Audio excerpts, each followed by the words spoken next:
मतदाता प्रतिज्ञा।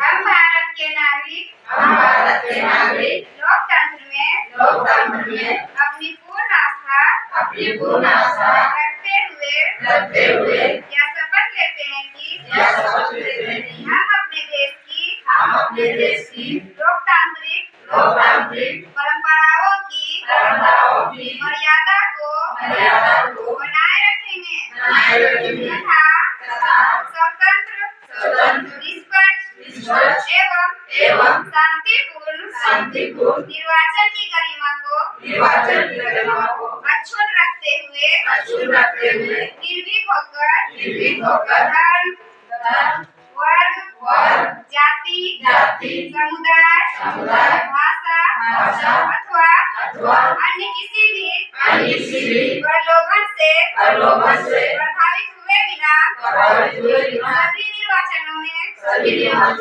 अपने मताधिकार का प्रयोग करेंगे। यह हमारा मतदाता प्रतिज्ञा है।